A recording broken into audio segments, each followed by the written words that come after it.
ดินมาเก็บข้าวกันอีกมือหนึ่งพี่น้องมือไหนอย่างเก็บให้เสร็จเลยมือไหนเมื่อวานนี้เก็บได้20พี่น้องเบิ่งกันไว้ในไร่น้อยคนไหนนะมีซัมนี่เนาะเก็บซอยกันเลยพี่น้องว่าได้มากินก็ฝากกดไลค์กดแชร์กดติดตามไว้เด้อ2 บานซ้อนบนดินนะจ้ามาพี่น้องมาซอยกันก่อนออกไก่ออกครับ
ไปคนขายอยู่คนมองเก่าคนกัน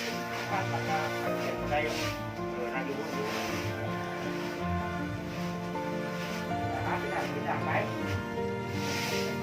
หาที่ไหนที่ไหนเอาแน่เอามาละ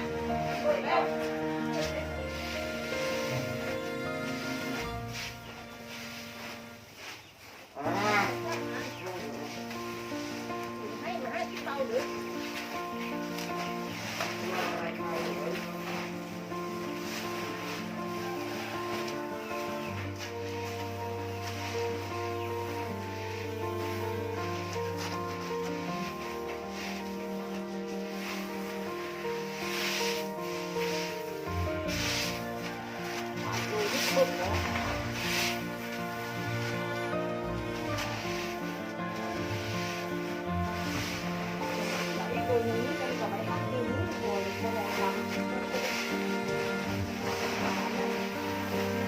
เราทำที่หน้าบ้านด้วย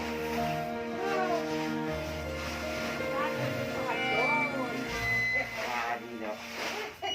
หวานนิดนิดอ่ะเขาหยกกันแล้วไกลๆนิดนึงเป็นอย่างนั้นนะ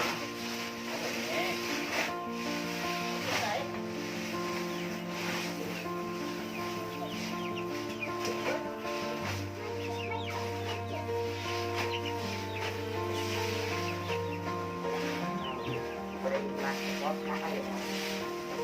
ทางขอบที่นะ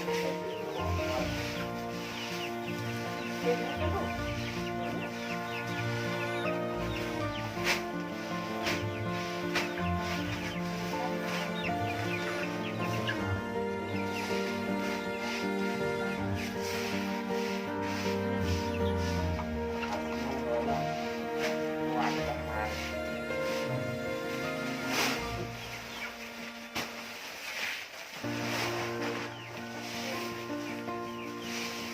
สาวนักเรียน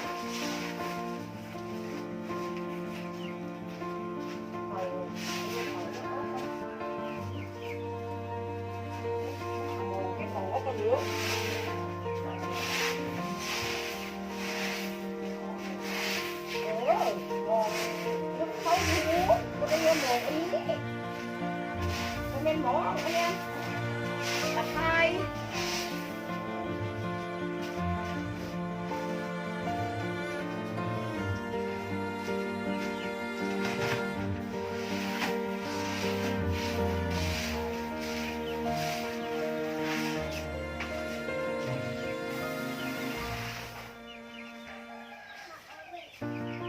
เสร็จแล้ว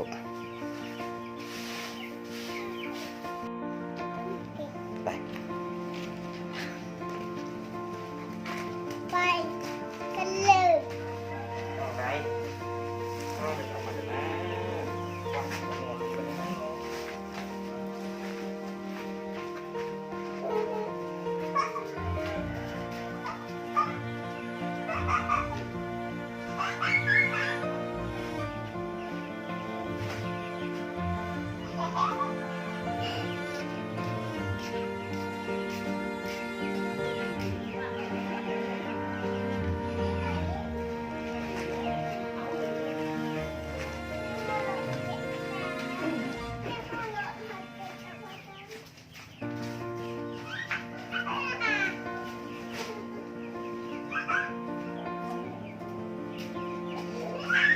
ก็ใช่กันยาเยอะยาแบบโอ๊กเยอะยาตายยาพิษยาตายโอ๊กเยอะไม่ใหญ่เลยเดี๋ยวเกี่ยวมาจันทร์เข้า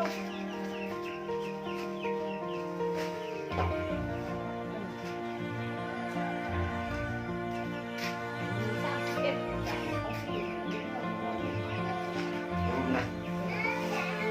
ดูดูแค่ไหน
เอาแล้วนะจ้าเขาได้มาคลิปอันต้าเข้ามานี่ก็ฝากกดไลค์กดแชร์กดติดตามให้ได้เด้อ